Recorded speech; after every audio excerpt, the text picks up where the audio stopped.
For the kingdom of heaven is like a landowner who went out early in the morning to hire workers for his vineyard. He agreed to pay them a denarius for the day and sent them into his vineyard. About 9 in the morning he went out and saw others standing in the marketplace doing nothing. He told them, "You also go and work in my vineyard, and I will pay you whatever is right." So they went. He went out again about noon and about 3 in the afternoon and did the same thing. About 5 in the afternoon he went out and found still others standing around. He asked them, "Why have you been standing here all day long doing nothing?" "Because no one has hired us," they answered. He said to them, "You also go and work in my vineyard." When evening came, the owner of the vineyard said to his foreman, "Call the workers and pay them their wages, beginning with the last ones hired and going on to the first." The workers who were hired about 5 in the afternoon came, and each received a denarius. So when those came who were hired first, they expected to receive more. But each one of them also received a denarius. When they received it, they began to grumble against the landowner. "These who were hired last worked only 1 hour," they said, "and you have made them equal to us who have borne the burden of the work and the heat of the day." But he answered one of them, "I am not being unfair to you, friend. Didn't you agree to work for a denarius? Take your pay and go. I want to give the one who was hired last the same as I gave you. Don't I have the right to do what I want with my own money? Or are you envious because I am generous? So the last will be first and the first will be last." Now Jesus was going up to Jerusalem. On the way, he took the 12 aside and said to them, "We are going up to Jerusalem, and the Son of Man will be delivered over to the chief priests and the teachers of the law. They will condemn him to death and will hand him over to the Gentiles to be mocked and flogged and crucified. On the 3rd day he will be raised to life." Then the mother of Zebedee's sons came to Jesus with her sons and, kneeling down, asked a favor of him. "What is it you want?" he asked. She said, "Grant that one of these 2 sons of mine may sit at your right and the other at your left in your kingdom." "You don't know what you are asking," Jesus said to them. "Can you drink the cup I am going to drink?" "We can," they answered. Jesus said to them, "You will indeed drink from my cup, but to sit at my right or left is not for me to grant. These places belong to those for whom they have been prepared by my Father." When the 10 heard about this, they were indignant with the 2 brothers. Jesus called them together and said, "You know that the rulers of the Gentiles lord it over them, and their high officials exercise authority over them. Not so with you. Instead, whoever wants to become great among you must be your servant, and whoever wants to be first must be your slave, just as the Son of Man did not come to be served, but to serve, and to give his life as a ransom for many." As Jesus and his disciples were leaving Jericho, a large crowd followed him. 2 blind men were sitting by the roadside, and when they heard that Jesus was going by, they shouted, "Lord, Son of David, have mercy on us." The crowd rebuked them and told them to be quiet, but they shouted all the louder, "Lord, Son of David, have mercy on us." Jesus stopped and called them. "What do you want me to do for you?" he asked. "Lord," they answered, "we want our sight." Jesus had compassion on them and touched their eyes. Immediately they received their sight and followed him. As they approached Jerusalem and came to Bethphage on the Mount of Olives, Jesus sent 2 disciples, saying to them, "Go to the village ahead of you, and at once you will find a donkey tied there, with her colt by her. Untie them and bring them to me. If anyone says anything to you, say that the Lord needs them, and he will send them right away." This took place to fulfill what was spoken through the prophet. "Say to daughter Zion, see, your king comes to you, gentle and riding on a donkey, and on a colt, the foal of a donkey." The disciples went and did as Jesus had instructed them. They brought the donkey and the colt and placed their cloaks on them for Jesus to sit on.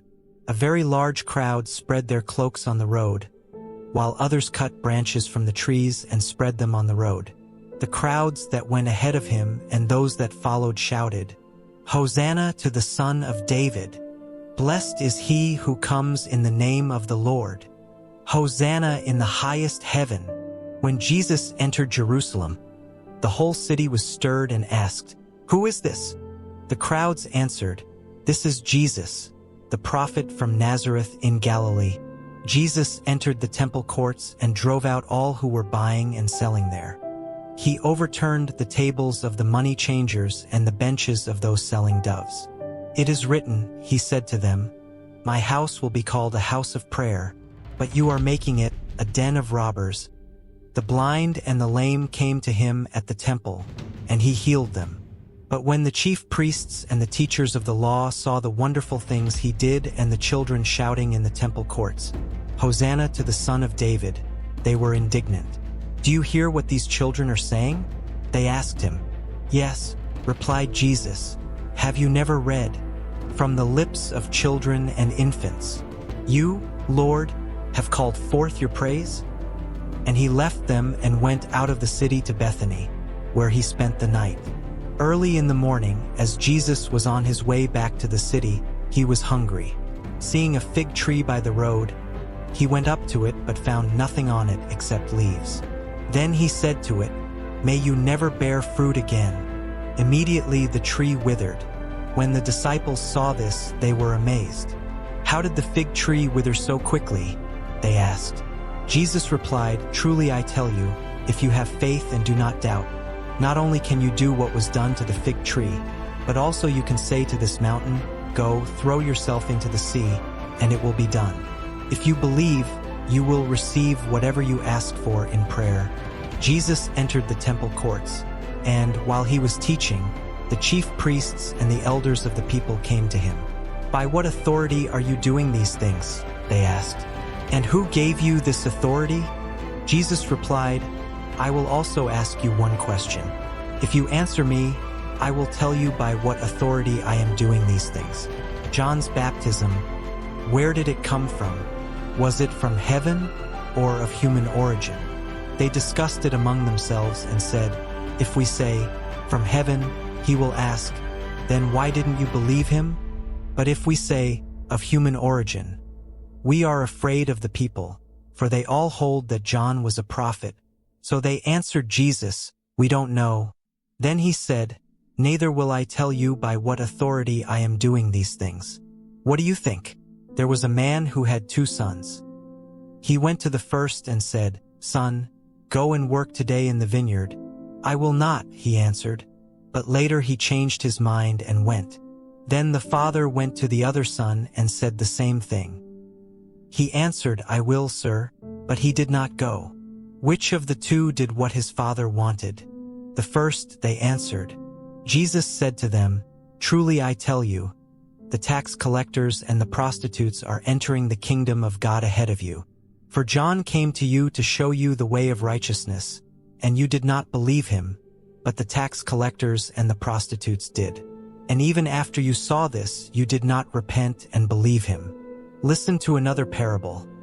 There was a landowner who planted a vineyard. He put a wall around it, dug a winepress in it, and built a watchtower. Then he rented the vineyard to some farmers and moved to another place. When the harvest time approached, he sent his servants to the tenants to collect his fruit. The tenants seized his servants. They beat one, killed another, and stoned a third. Then he sent other servants to them, more than the first time, and the tenants treated them the same way. Last of all, he sent his son to them. "They will respect my son," he said. But when the tenants saw the son, they said to each other, "This is the heir. Come, let's kill him and take his inheritance." So they took him and threw him out of the vineyard and killed him. Therefore, when the owner of the vineyard comes, what will he do to those tenants? "He will bring those wretches to a wretched end," they replied, "and he will rent the vineyard to other tenants, who will give him his share of the crop at harvest time." Jesus said to them, "Have you never read in the scriptures, 'The stone the builders rejected has become the cornerstone. The Lord has done this, and it is marvelous in our eyes'? Therefore I tell you that the kingdom of God will be taken away from you and given to a people who will produce its fruit. Anyone who falls on this stone will be broken to pieces. Anyone on whom it falls will be crushed." When the chief priests and the Pharisees heard Jesus' parables, they knew he was talking about them. They looked for a way to arrest him, but they were afraid of the crowd because the people held that he was a prophet. Jesus spoke to them again in parables, saying, "The kingdom of heaven is like a king who prepared a wedding banquet for his son. He sent his servants to those who had been invited to the banquet to tell them to come, but they refused to come. Then he sent some more servants and said, 'Tell those who have been invited that I have prepared my dinner. My oxen and fattened cattle have been butchered, and everything is ready. Come to the wedding banquet.' But they paid no attention and went off, one to his field, another to his business. The rest seized his servants, mistreated them, and killed them. The king was enraged. He sent his army and destroyed those murderers and burned their city. Then he said to his servants, 'The wedding banquet is ready, but those I invited did not deserve to come. So go to the street corners and invite to the banquet anyone you find.' So the servants went out into the streets and gathered all the people they could find, the bad as well as the good, and the wedding hall was filled with guests. But when the king came in to see the guests, he noticed a man there who was not wearing wedding clothes. He asked, 'How did you get in here without wedding clothes, friend?' The man was speechless.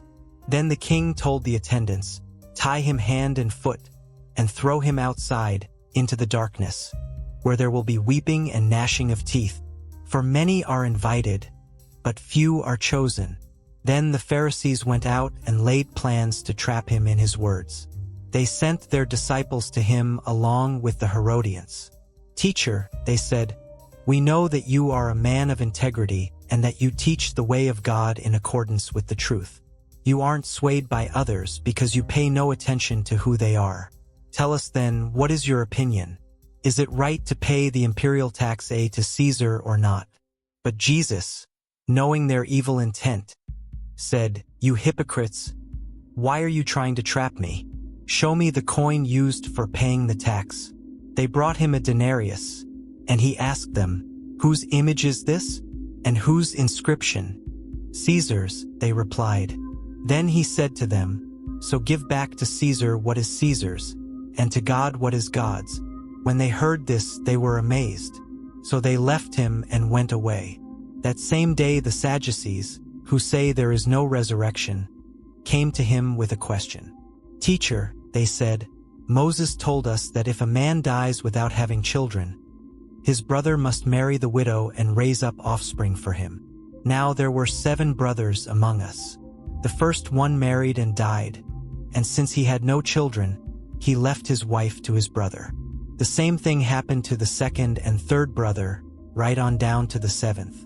Finally, the woman died. Now then, at the resurrection, whose wife will she be of the 7, since all of them were married to her?' Jesus replied, 'You are in error because you do not know the scriptures or the power of God.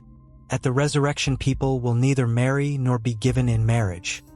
They will be like the angels in heaven. But about the resurrection of the dead, have you not read what God said to you? I am the God of Abraham, the God of Isaac, and the God of Jacob. He is not the God of the dead but of the living.' When the crowds heard this, they were astonished at his teaching. Hearing that Jesus had silenced the Sadducees, the Pharisees got together. One of them, an expert in the law, tested him with this question. 'Teacher, which is the greatest commandment in the law?' Jesus replied, 'Love the Lord your God with all your heart, and with all your soul, and with all your mind. This is the first and greatest commandment. And the second is like it, love your neighbor as yourself. All the law and the prophets hang on these 2 commandments.' While the Pharisees were gathered together, Jesus asked them, 'What do you think about the Messiah? Whose son is he?' 'The son of David,' they replied. He said to them, 'How is it then that David, speaking by the Spirit, calls him Lord? For he says, "The Lord said to my Lord, sit at my right hand, until I put your enemies under your feet." Then David calls him Lord. How can he be his son?' No one could say a word in reply, and from that day on no one dared to ask him any more questions. Then Jesus said to the crowds and to his disciples, "The teachers of the law and the Pharisees sit in Moses' seat. So you must be careful to do everything they tell you. But do not do what they do, for they do not practice what they preach. They tie up heavy, cumbersome loads and put them on other people's shoulders, but they themselves are not willing to lift a finger to move them. Everything they do is done for people to see. They make their phylacteries wide and the tassels on their garments long. They love the place of honor at banquets and the most important seats in the synagogues. They love to be greeted with respect in the marketplaces and to be called rabbi by others. But you are not to be called rabbi, for you have one teacher, and you are all brothers. And do not call anyone on earth Father, for you have one Father, and he is in heaven. Nor are you to be called instructors, for you have one instructor, the Messiah. The greatest among you will be your servant. For those who exalt themselves will be humbled, and those who humble themselves will be exalted. Woe to you, teachers of the law and Pharisees, you hypocrites! You shut the door of the kingdom of heaven in people's faces. You yourselves do not enter, nor will you let those enter who are trying to. Woe to you, teachers of the law and Pharisees, you hypocrites! You travel over land and sea to win a single convert, and when you have succeeded, you make them twice as much a child of hell as you are. Woe to you, blind guides! You say, if anyone swears by the temple, it means nothing. But anyone who swears by the gold of the temple is bound by that oath. You blind fools! Which is greater, the gold or the temple that makes the gold sacred? You also say, if anyone swears by the altar, it means nothing. But anyone who swears by the gift on the altar is bound by that oath. You blind men! Which is greater, the gift or the altar that makes the gift sacred? Therefore, anyone who swears by the altar swears by it and by everything on it. And anyone who swears by the temple swears by it and by the one who dwells in it. And anyone who swears by heaven swears by God's throne and by the one who sits on it. Woe to you, teachers of the law and Pharisees, you hypocrites! You give 1/10 of your spices, mint, dill, and cumin, but you have neglected the more important matters of the law, justice, mercy, and faithfulness. You should have practiced the latter without neglecting the former. You blind guides! You strain out a gnat but swallow a camel. Woe to you, teachers of the law and Pharisees, you hypocrites! You clean the outside of the cup and dish, but inside they are full of greed and self-indulgence. Blind Pharisee! First clean the inside of the cup and dish, and then the outside also will be clean. Woe to you, teachers of the law and Pharisees, you hypocrites! You are like whitewashed tombs, which look beautiful on the outside but on the inside are full of the bones of the dead and everything unclean. In the same way, on the outside you appear to people as righteous, but on the inside you are full of hypocrisy and wickedness. Woe to you, teachers of the law and Pharisees, you hypocrites! You build tombs for the prophets and decorate the graves of the righteous. And you say, if we had lived in the days of our ancestors, we would not have taken part with them in shedding the blood of the prophets. So you testify against yourselves that you are the descendants of those who murdered the prophets. Go ahead, then, and complete what your ancestors started. You snakes! You brood of vipers! How will you escape being condemned to hell? Therefore I am sending you prophets and sages and teachers. Some of them you will kill and crucify. Others you will flog in your synagogues and pursue from town to town. And so upon you will come all the righteous blood that has been shed on earth, from the blood of righteous Abel to the blood of Zechariah son of Berechiah, whom you murdered between the temple and the altar. Truly I tell you, all this will come on this generation. Jerusalem, Jerusalem, you who kill the prophets and stone those sent to you, how often I have longed to gather your children together, as a hen gathers her chicks under her wings, and you were not willing. Look, your house is left to you desolate. For I tell you, you will not see me again until you say, blessed is he who comes in the name of the Lord. Jesus left the temple and was walking away when his disciples came up to him to call his attention to its buildings. "Do you see all these things?" he asked. "Truly I tell you, not one stone here will be left on another. Every one will be thrown down." As Jesus was sitting on the Mount of Olives, the disciples came to him privately. "Tell us," they said, "when will this happen, and what will be the sign of your coming and of the end of the age?" Jesus answered, "Watch out that no one deceives you. For many will come in my name, claiming, 'I am the Messiah,' and will deceive many. You will hear of wars and rumors of wars. But see to it that you are not alarmed. Such things must happen, but the end is still to come. Nation will rise against nation, and kingdom against kingdom. There will be famines and earthquakes in various places. All these are the beginning of birth pains. Then you will be handed over to be persecuted and put to death, and you will be hated by all nations because of me. At that time many will turn away from the faith and will betray and hate each other. And many false prophets will appear and deceive many people. Because of the increase of wickedness, the love of most will grow cold. But the one who stands firm to the end will be saved. And this gospel of the kingdom will be preached in the whole world as a testimony to all nations, and then the end will come. So when you see standing in the holy place the abomination that causes desolation, spoken of through the prophet Daniel, let the reader understand. Then let those who are in Judea flee to the mountains. Let no one on the housetop go down to take anything out of the house. Let no one in the field go back to get their cloak. How dreadful it will be in those days for pregnant women and nursing mothers. Pray that your flight will not take place in winter or on the Sabbath.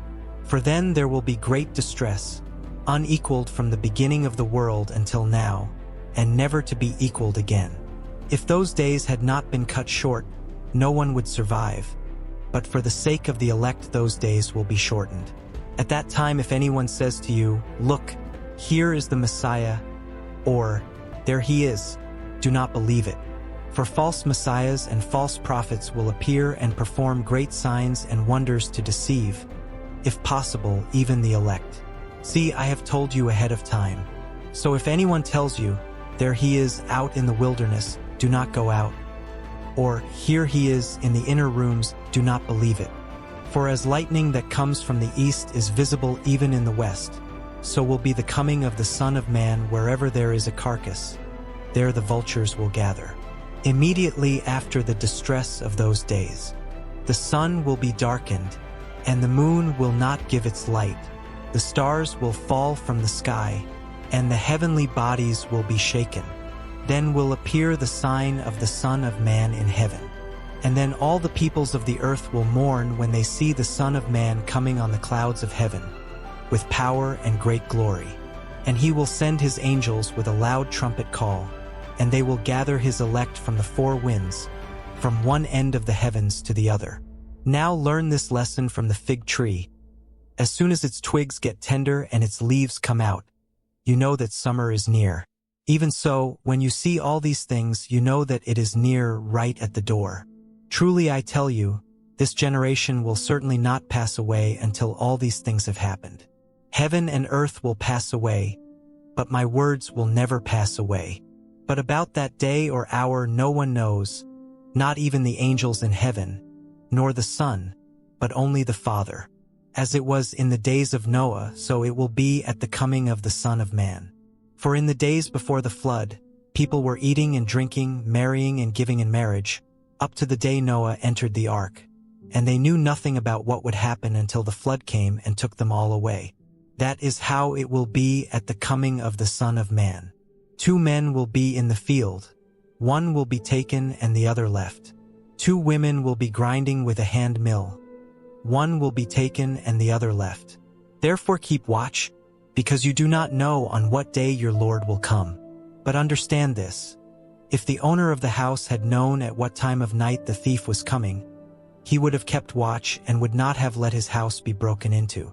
So you also must be ready, because the Son of Man will come at an hour when you do not expect him.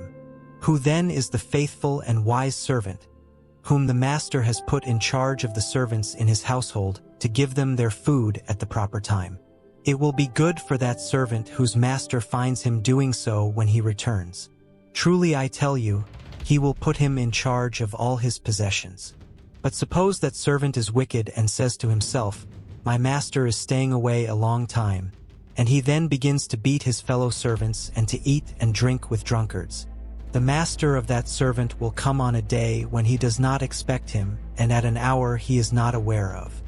He will cut him to pieces and assign him a place with the hypocrites, where there will be weeping and gnashing of teeth. At that time the kingdom of heaven will be like 10 virgins who took their lamps and went out to meet the bridegroom. 5 of them were foolish and 5 were wise. The foolish ones took their lamps but did not take any oil with them. The wise ones, however, took oil in jars along with their lamps. The bridegroom was a long time in coming, and they all became drowsy and fell asleep. At midnight the cry rang out, "Here's the bridegroom! Come out to meet him!" Then all the virgins woke up and trimmed their lamps.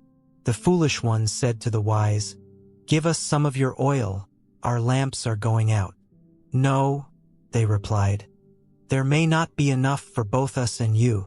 Instead, go to those who sell oil and buy some for yourselves." But while they were on their way to buy the oil, the bridegroom arrived. The virgins who were ready went in with him to the wedding banquet, and the door was shut. Later the others also came.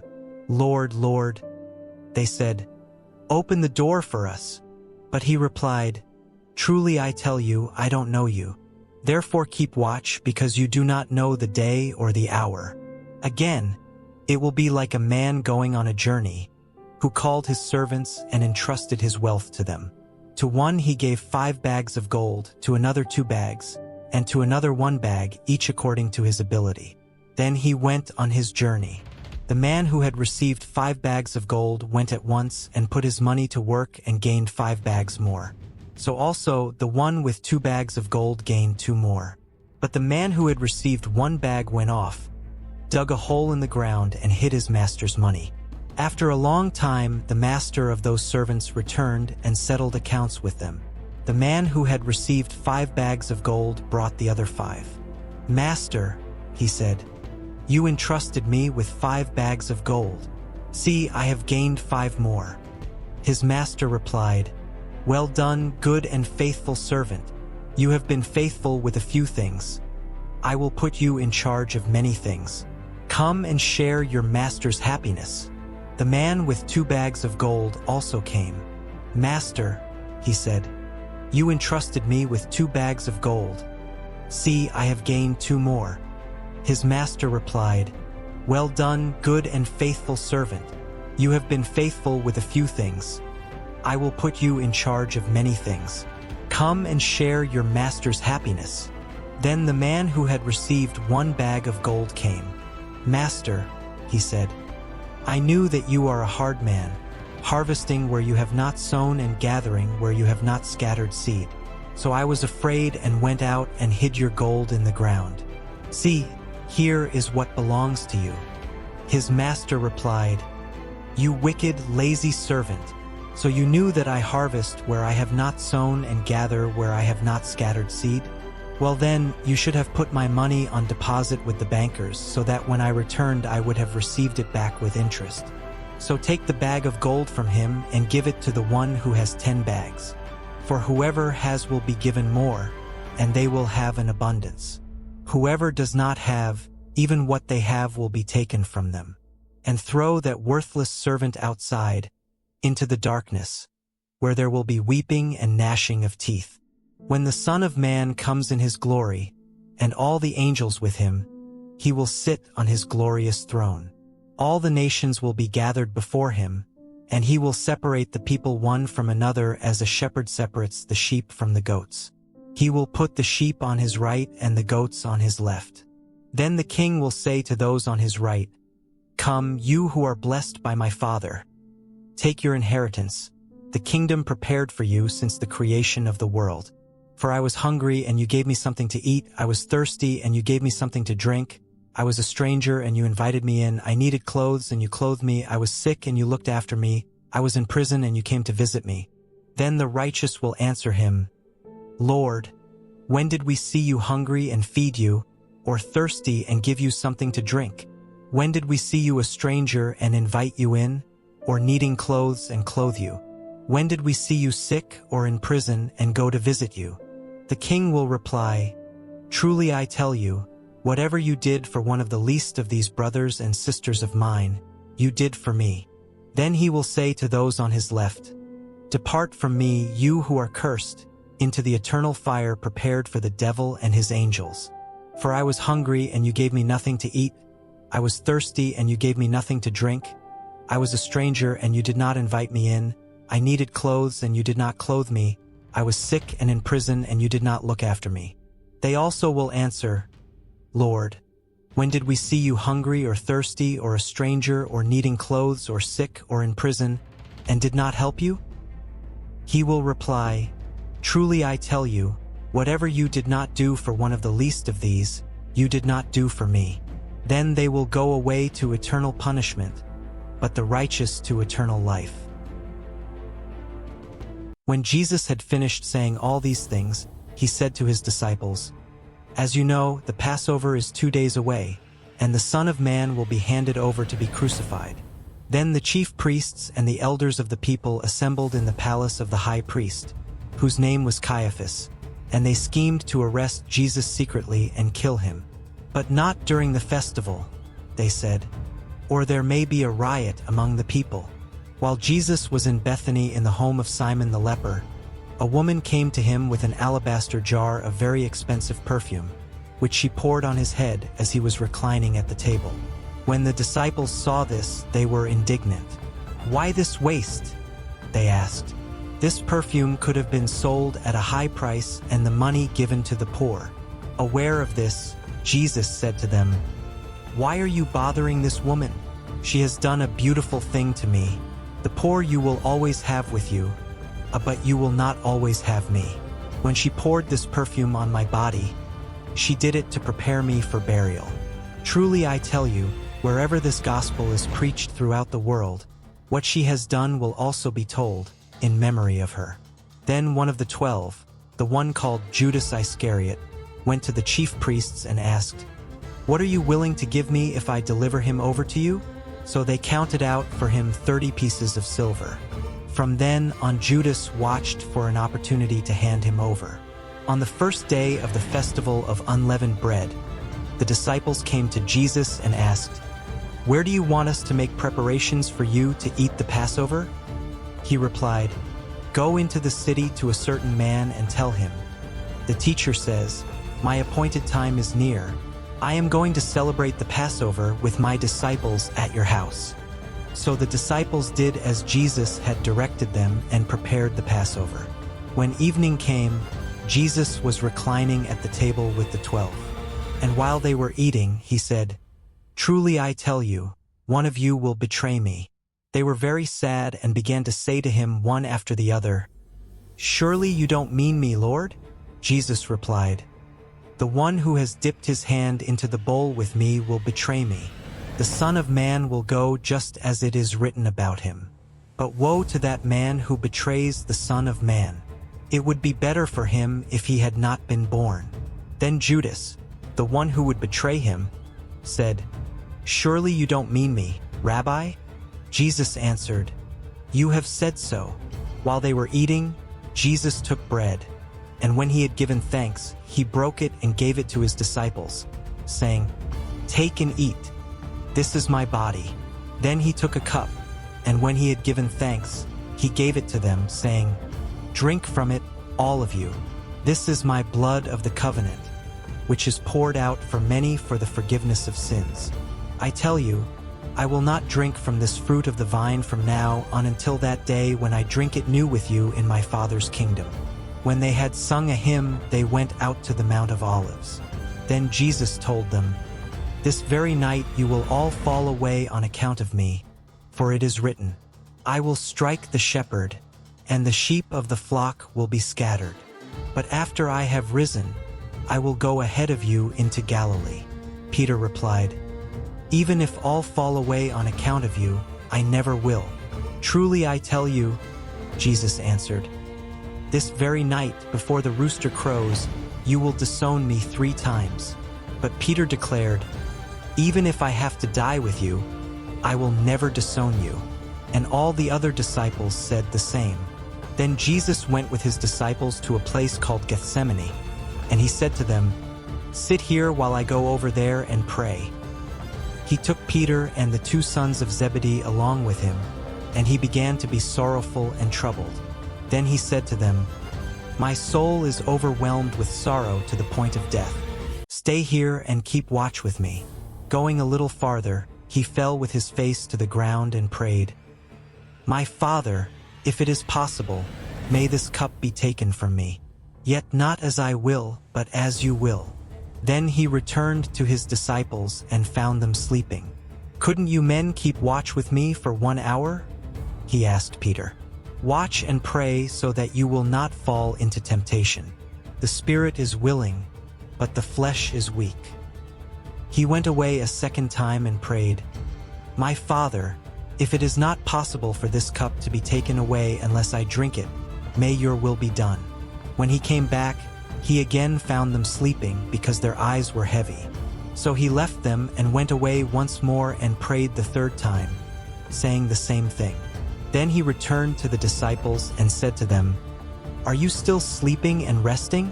Look, the hour has come, and the Son of Man is delivered into the hands of sinners. Rise, let us go. Here comes my betrayer." While he was still speaking, Judas, one of the 12, arrived. With him was a large crowd armed with swords and clubs, sent from the chief priests and the elders of the people. Now the betrayer had arranged a signal with them. "The one I kiss is the man. Arrest him." Going at once to Jesus, Judas said, "Greetings, Rabbi," and kissed him. Jesus replied, "Do what you came for, friend." Then the men stepped forward, seized Jesus, and arrested him. With that, one of Jesus' companions reached for his sword, drew it out, and struck the servant of the high priest, cutting off his ear. "Put your sword back in its place," Jesus said to him. "For all who draw the sword will die by the sword. Do you think I cannot call on my Father, and he will at once put at my disposal more than 12 legions of angels? But how then would the scriptures be fulfilled that say it must happen in this way?" In that hour Jesus said to the crowd, "Am I leading a rebellion, that you have come out with swords and clubs to capture me? Every day I sat in the temple courts teaching, and you did not arrest me. But this has all taken place that the writings of the prophets might be fulfilled." Then all the disciples deserted him and fled. Those who had arrested Jesus took him to Caiaphas the high priest, where the teachers of the law and the elders had assembled. But Peter followed him at a distance, right up to the courtyard of the high priest. He entered and sat down with the guards to see the outcome. The chief priests and the whole Sanhedrin were looking for false evidence against Jesus so that they could put him to death. But they did not find any, though many false witnesses came forward. Finally 2 came forward and declared, "This fellow said, 'I am able to destroy the temple of God and rebuild it in 3 days.'" Then the high priest stood up and said to Jesus, "Are you not going to answer? What is this testimony that these men are bringing against you?" But Jesus remained silent. The high priest said to him, "I charge you under oath by the living God. Tell us if you are the Messiah, the Son of God." "You have said so," Jesus replied. "But I say to all of you, from now on you will see the Son of Man sitting at the right hand of the Mighty One and coming on the clouds of heaven." Then the high priest tore his clothes and said, "He has spoken blasphemy. Why do we need any more witnesses? Look, now you have heard the blasphemy. What do you think?" "He is worthy of death," they answered.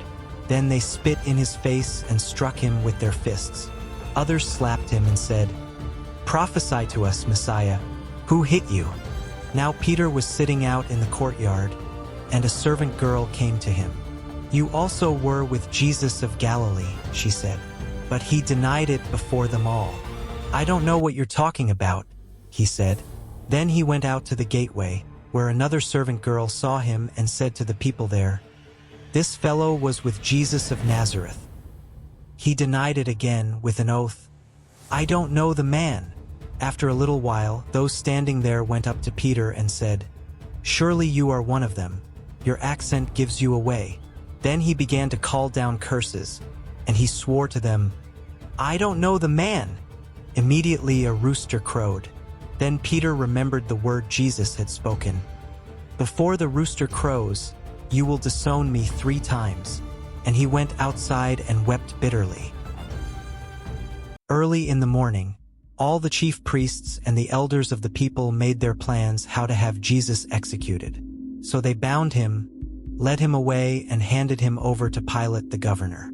When Judas, who had betrayed him, saw that Jesus was condemned, he was seized with remorse and returned the 30 pieces of silver to the chief priests and the elders. "I have sinned," he said, "for I have betrayed innocent blood." "What is that to us?" they replied. "That's your responsibility." So Judas threw the money into the temple and left. Then he went away and hanged himself. The chief priests picked up the coins and said, "It is against the law to put this into the treasury, since it is blood money." So they decided to use the money to buy the potter's field as a burial place for foreigners. That is why it has been called the Field of Blood to this day. Then what was spoken by Jeremiah the prophet was fulfilled. They took the 30 pieces of silver, the price set on him by the people of Israel, and they used them to buy the potter's field, as the Lord commanded me. Meanwhile Jesus stood before the governor, and the governor asked him, "Are you the king of the Jews?" "You have said so," Jesus replied. When he was accused by the chief priests and the elders, he gave no answer. Then Pilate asked him, "Don't you hear the testimony they are bringing against you?" But Jesus made no reply, not even to a single charge, to the great amazement of the governor. Now it was the governor's custom at the festival to release a prisoner chosen by the crowd. At that time they had a well-known prisoner whose name was Jesus Barabbas. So when the crowd had gathered, Pilate asked them, "Which one do you want me to release to you? Jesus Barabbas, or Jesus who is called the Messiah?" For he knew it was out of self-interest that they had handed Jesus over to him. While Pilate was sitting on the judge's seat, his wife sent him this message: "Don't have anything to do with that innocent man, for I have suffered a great deal today in a dream because of him." But the chief priests and the elders persuaded the crowd to ask for Barabbas and to have Jesus executed. "Which of the 2 do you want me to release to you?" asked the governor. "Barabbas," they answered. "What shall I do then with Jesus who is called the Messiah?" Pilate asked. They all answered, "Crucify him." "Why? What crime has he committed?" asked Pilate. But they shouted all the louder, "Crucify him!" When Pilate saw that he was getting nowhere, but that instead an uproar was starting, he took water and washed his hands in front of the crowd. "I am innocent of this man's blood," he said. "It is your responsibility." All the people answered, "His blood is on us and on our children." Then he released Barabbas to them, but he had Jesus flogged and handed him over to be crucified. Then the governor's soldiers took Jesus into the praetorium and gathered the whole company of soldiers around him. They stripped him and put a scarlet robe on him, and then twisted together a crown of thorns and set it on his head. They put a staff in his right hand. Then they knelt in front of him and mocked him. "Hail, King of the Jews!" they said. They spit on him and took the staff and struck him on the head again and again. After they had mocked him, they took off the robe and put his own clothes on him. Then they led him away to crucify him. As they were going out, they met a man from Cyrene, named Simon, and they forced him to carry the cross. They came to a place called Golgotha, which means the place of the skull. There they offered Jesus wine to drink, mixed with gall. But after tasting it, he refused to drink it. When they had crucified him, they divided up his clothes by casting lots. And sitting down, they kept watch over him there. Above his head they placed the written charge against him: "This is Jesus, the King of the Jews. 2 rebels were crucified with him, one on his right and one on his left. Those who passed by hurled insults at him, shaking their heads and saying, "You who are going to destroy the temple and build it in 3 days, save yourself. Come down from the cross, if you are the Son of God." In the same way, the chief priests, the teachers of the law, and the elders mocked him. "He saved others," they said, "but he can't save himself. He's the King of Israel. Let him come down now from the cross, and we will believe in him. He trusts in God. Let God rescue him now if he wants him. For he said, 'I am the Son of God.'" In the same way, the rebels who were crucified with him also heaped insults on him. From noon until 3 in the afternoon, darkness came over all the land.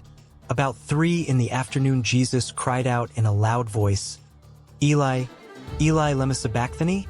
which means, my God, why have you forsaken me?"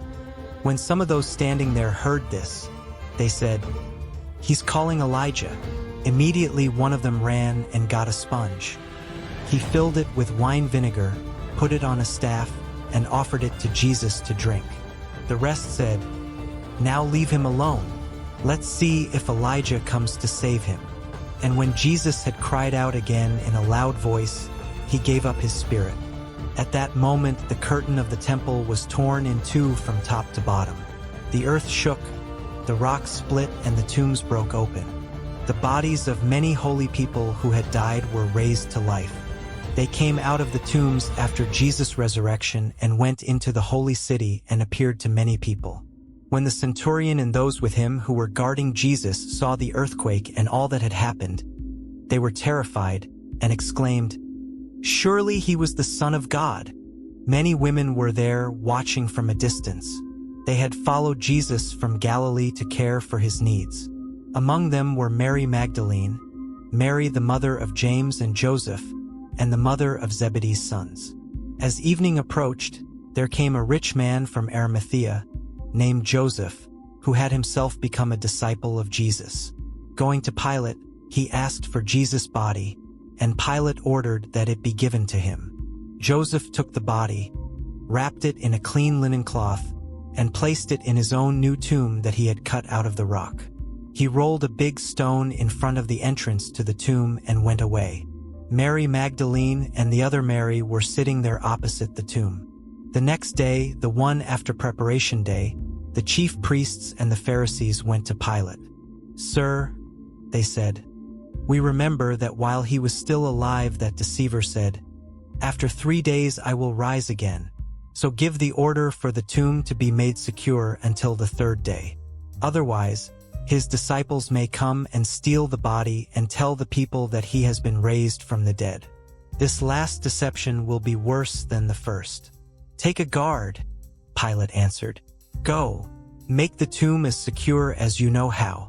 So they went and made the tomb secure by putting a seal on the stone and posting the guard. After the Sabbath, at dawn on the 1st day of the week, Mary Magdalene and the other Mary went to look at the tomb. There was a violent earthquake, for an angel of the Lord came down from heaven and, going to the tomb, rolled back the stone and sat on it. His appearance was like lightning, and his clothes were white as snow. The guards were so afraid of him that they shook and became like dead men. The angel said to the women, "Do not be afraid, for I know that you are looking for Jesus, who was crucified. He is not here. He has risen, just as he said. Come and see the place where he lay. Then go quickly and tell his disciples. He has risen from the dead and is going ahead of you into Galilee. There you will see him. Now I have told you." So the women hurried away from the tomb, afraid yet filled with joy, and ran to tell his disciples. Suddenly Jesus met them. "Greetings," he said. They came to him, clasped his feet, and worshipped him. Then Jesus said to them, "Do not be afraid. Go and tell my brothers to go to Galilee. There they will see me." While the women were on their way, some of the guards went into the city and reported to the chief priests everything that had happened. When the chief priests had met with the elders and devised a plan, they gave the soldiers a large sum of money, telling them, "You are to say, 'His disciples came during the night and stole him away while we were asleep.' If this report gets to the governor, we will satisfy him and keep you out of trouble." So the soldiers took the money and did as they were instructed. And this story has been widely circulated among the Jews to this very day. Then the 11 disciples went to Galilee, to the mountain where Jesus had told them to go. When they saw him, they worshipped him, but some doubted. Then Jesus came to them and said, "All authority in heaven and on earth has been given to me. Therefore go and make disciples of all nations, baptizing them in the name of the Father and of the Son and of the Holy Spirit, and teaching them to obey everything I have commanded you. And surely I am with you always, to the very end of the age."